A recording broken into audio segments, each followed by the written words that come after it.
नमस्कार विद्यार्थी मित्रांनो. आज आपण बुद्धिमत्ता चाचणी या विषयातील संख्यांमधील क्रमसंबंध यावर आधारित उदाहरण सोडवू. त्याआधी संख्यांमधील क्रमसंबंध या घटकावर आधारित प्रश्न कशा पद्धतीने असतात ते आपण थोडक्यात जाणून घेऊया. या प्रकारच्या प्रश्न प्रकारांमध्ये संख्यांचे विविध प्रकार जसे की नैसर्गिक संख्या, पूर्ण संख्या, पूर्णांक संख्या, तसेच संख्यांचे वर्ग आणि वर्गमूळ, घन आणि घनमूळ, मूळ संख्या, संयुक्त संख्या, त्रिकोणी संख्या इत्यादी संख्या प्रकारावर आधारित प्रश्न असतात. अशा पद्धतीचे प्रश्न सोडवण्याआधी आपणाला हे सर्व संख्यांचे प्रकार माहिती असणं आवश्यक आहे. तर या संख्यांच्या प्रकारावर आणि त्यांच्या क्रमसंबंधावर काही उदाहरणं आपण घेऊ. प्रश्न असा असेल, पुढील उदाहरणांमध्ये प्रश्नचिन्हाच्या जागी कोणते पद येईल ते ओळखा.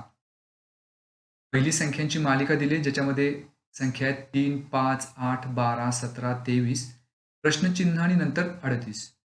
त्यासाठी 4 पर्याय दिलेले आहेत, 31, 30, 32 आणि 29. त्यापैकी अचूक पर्याय आपल्याला या प्रश्नचिन्हाच्या ठिकाणी कोणता येईल ते शोधायचं आहे.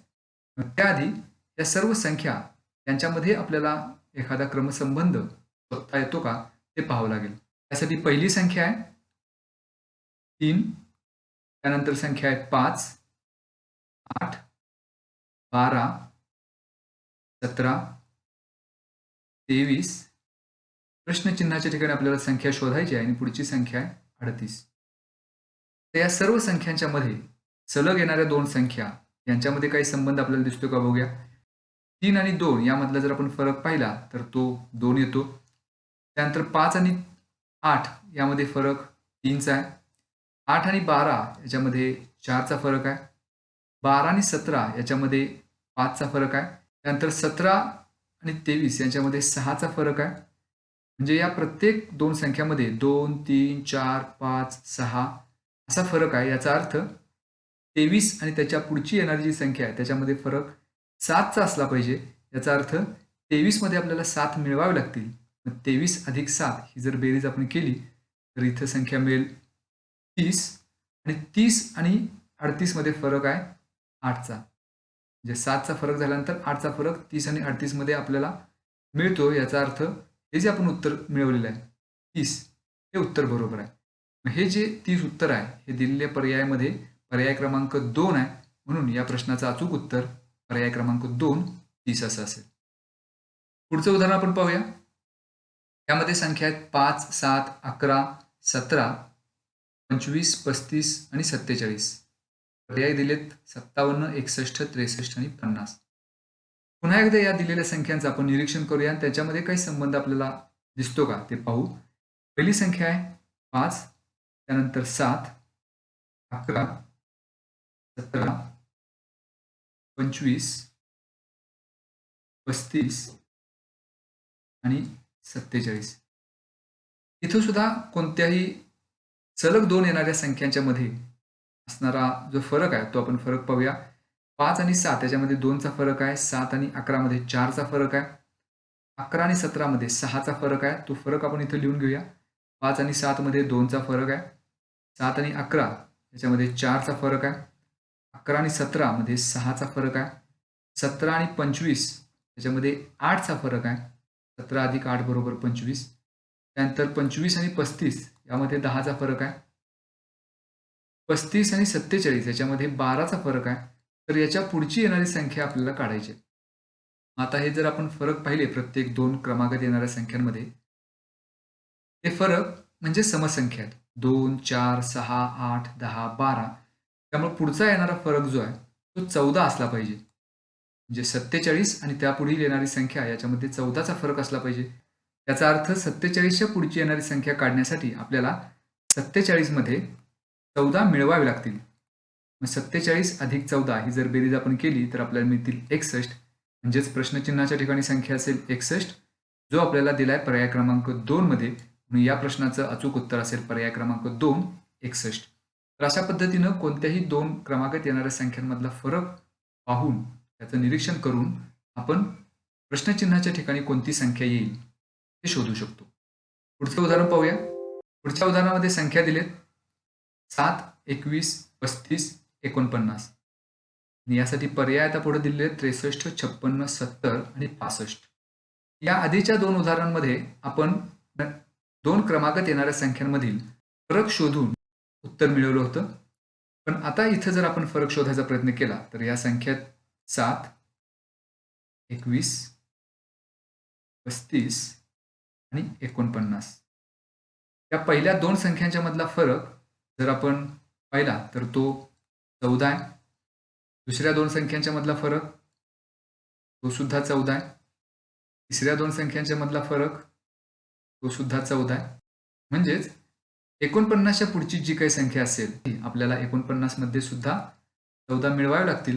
49 अधिक 14 उत्तर आपल्याला मिळेल 63.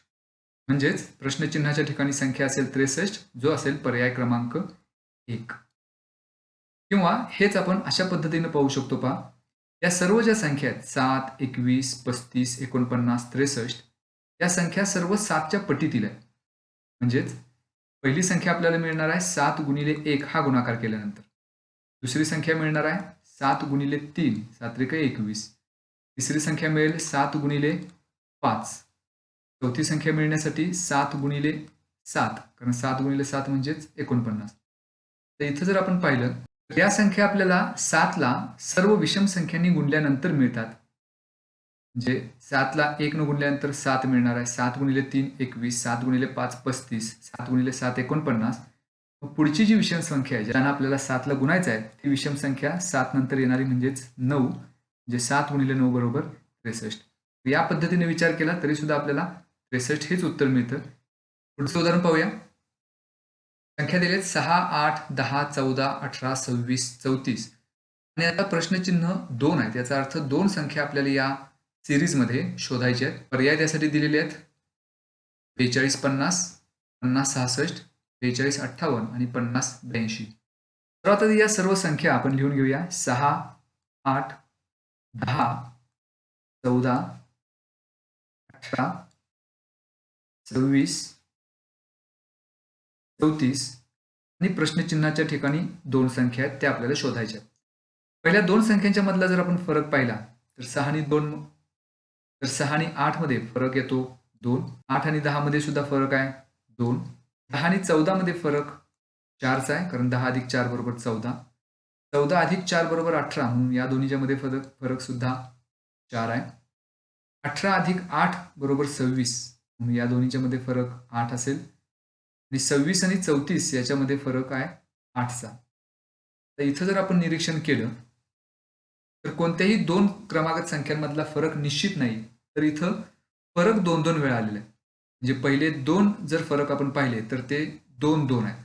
दुसरे दोन फरक आहेत 4-4. तिसरे दोन फरक आहेत 8-8.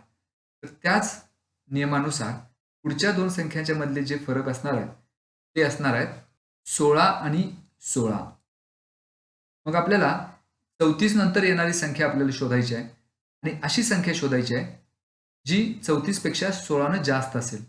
म्हणून त्यासाठी आपल्याला 34 मध्ये 16 मिळवावे लागतील. 34 अधिक 16 म्हणजे उत्तर मिळेल 50 आणि 50 नंतर पुढची जी संख्या येणार आहे त्या संख्येमध्ये आणि 50 मध्ये सुद्धा 16चा फरक आहे. म्हणून 50 मध्ये आणखी 16 मिळवायचे उत्तर मिळेल 66. म्हणजे या दोन संख्या आपल्याला मिळतील 50 आणि 66. तर तो पर्याय क्रमांक 2. त्यामुळे या प्रश्नाचं अचूक उत्तर असेल पर्याय क्रमांक 2. पुढच्या उदाहरणामध्ये 0 1 2 2 2 6 6 3 12 आणि 3 प्रश्नचिन्ह आहेत. त्याचा अर्थ या सिरीजमध्ये आपल्याला 3 संख्या शोधायच्या आहेत.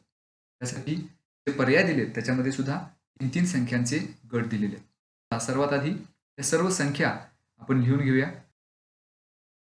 0 1 2 त्यानंतर 2 2 6 6 3 12 आणि पुढं 3 संख्या आपल्याला शोधायच्या आहेत.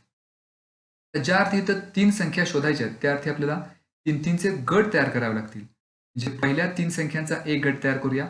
इथं पहिल्या 3 संख्यांचा एक गट म्हणजेच 0 1 2 होईल. दुसरा गट होईल 2 2 6. तिसरा गट होईल 6 3 12 आणि उरलेल्या 3 संख्या ज्या शोधायच्या त्यांचा चौथा गट. आता ह्या 3 संख्यांच्या मध्ये, पहिल्या गटातल्या 3 संख्यांच्या मध्ये आपल्याला काही संबंध आहे का शोधायचा आहे. जर आपण फरक पाहिला तर 1 मधून 1 वजा केलं तर 0 मिळतं आणि 1 मध्ये 1 मिळवलं तर 2 मिळतात. तो संबंध पुढच्या 2 गटांमध्ये सुद्धा लागू आहे का ते आपल्याला चेक करावं लागेल. म्हणजे 2 मधून 2 वजा केले तर 0 मिळतात, पण इथं 2 ही संख्या आहे. त्यामुळं हा नियम पुढच्या गटांसाठी लागू होत नाही. मग दुसरा एखादा संबंध आपल्याला प्रस्थापित करावा लागेल. दुसरा एखादा संबंध त्याच्यामध्ये आहे का ते पाहावं लागेल. मग इथं 1चा वर्ग जर आपण केला तर 1चा वर्ग मिळतो 1. त्या 1च्या वर्गातून 1 वजा केलं तर 0 मिळेल आणि 1च्या वर्गामध्ये 1 मिळवलं तर 2 मिळतील. म्हणजे 1चा वर्ग 1, 1 वजा 1 0 आणि 1 अधिक 1 2. तो संबंध दुसऱ्या ठिकाणी का बघूया. 2चा वर्ग पहिल्यांदा लिहूया. 2चा वर्ग येईल 4. त्या 4 मधून 2 वजा करायचे. 4 वजा 2 म्हणजेच 2 मिळतील आणि 4 अधिक 2 म्हणजेच 6 मिळतील. तो संबंध दुसऱ्या गटासाठी आहे. त्याच संबंधानं तिसरा गट आपल्याला मिळतोय का पाहूया. पहिल्यांदा त्यासाठी करूया 3चा वर्ग. 3चा वर्ग म्हणजेच 9. 9 वजा 3 उत्तर मिळेल 6 आणि 9 अधिक 3 उत्तर मिळेल 12. आणि ह्या ज्या संख्या आहेत ज्यांचा वर्ग आपण घेतला त्या संख्या क्रमाने येणाऱ्या नैसर्गिक संख्या आहेत. म्हणजे पहिल्यांदा 1चा वर्ग घेतला, नंतर 2चा घेतला, नंतर 3चा घेतला. म्हणून इथं संख्या घ्यावी लागेल आपल्याला 4. मग आता 4चा वर्ग आपल्याला करायचा आहे. 4चा वर्ग होईल 16. त्या 16 मधून परत 4 वजा करायचे. म्हणजे 16 वजा 4 इथं ती संख्या मिळेल. 16 वजा 4 म्हणजेच 12 आणि इथली संख्या मिळवण्यासाठी 16 मध्ये 4 मिळवावे लागतील. 16 अधिक 4 म्हणजेच 20. त्यामुळे तो संख्यांचा तिसरा गट आपल्याला मिळेल 12, 4 आणि 20, जो आहे पर्याय क्रमांक 1. त्यामुळे या प्रश्नाचं अचूक उत्तर असेल पर्याय क्रमांक 1. तर अशा पद्धतीने जर 2 किंवा 3 संख्यांचा समूह विचारला असेल तर असे गट तयार करून अशा पद्धतीचे प्रश्न आपण सोडवू शकतो. पुढचा प्रश्न पाहूया. पुढच्या प्रश्नामध्ये संख्या दिलेल्या आहेत 20, 80, 180, 320, प्रश्नचिन्ह आणि 720. 4 पर्याय दिलेत. प्रश्नचिन्हाच्या ठिकाणी संख्या शोधण्यासाठी सर्वात आधी त्या संख्या आपण लिहून घेऊया. पहिली संख्या आहे 20, त्यानंतर 80, त्यानंतर 180, त्यानंतर 320, त्यानंतर प्रश्नचिन्ह आहे आणि सर्वात शेवटी आहे 720.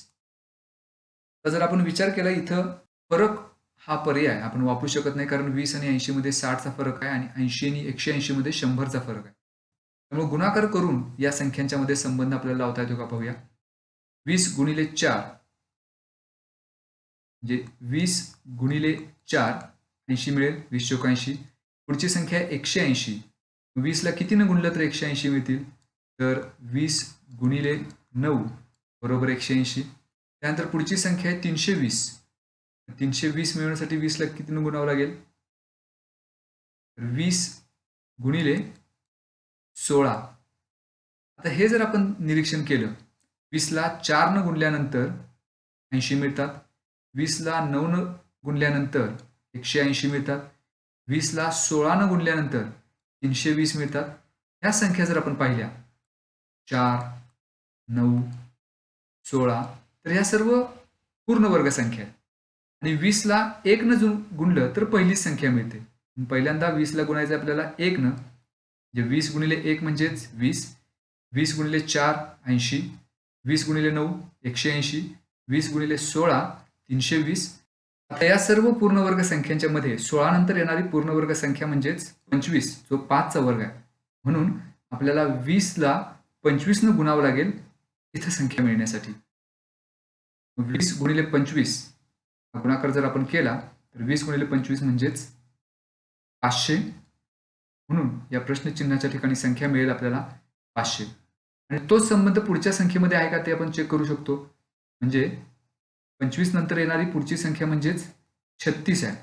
20 गुणिले 36 हा जर गुणाकार केला तर आपल्याला मिळतील 720. जो संबंध आपण या सर्व संख्यांच्या मध्ये शोधला तो प्रश्नचिन्हाच्या नंतर येणाऱ्या संख्येमध्ये सुद्धा आहे. याचा अर्थ आपण काढलेलं उत्तर 500 हे बरोबर आहे. तर या 4 पर्यायामध्ये पर्याय क्रमांक 4 500 आहे. म्हणून या प्रश्नाचं अचूक उत्तर 500, पर्याय क्रमांक 4. तर अशा पद्धतीनं संख्यांचे विविध प्रकार, वर्ग, वर्गमूळ, घन, घनमूळ हे सर्व संबंध तपासून आपण अशा प्रकारच्या प्रश्नांची उत्तरं शोधू शकतो. नमुना म्हणून काही उदाहरणं आपण इथे घेतलेली आहेत. अशा पद्धतीच्या जास्तीत जास्त प्रश्नांचा सराव करा, ज्यामुळे तुम्हाला अशा पद्धतीचे प्रश्न जलद गतीनं सोडवता येतील.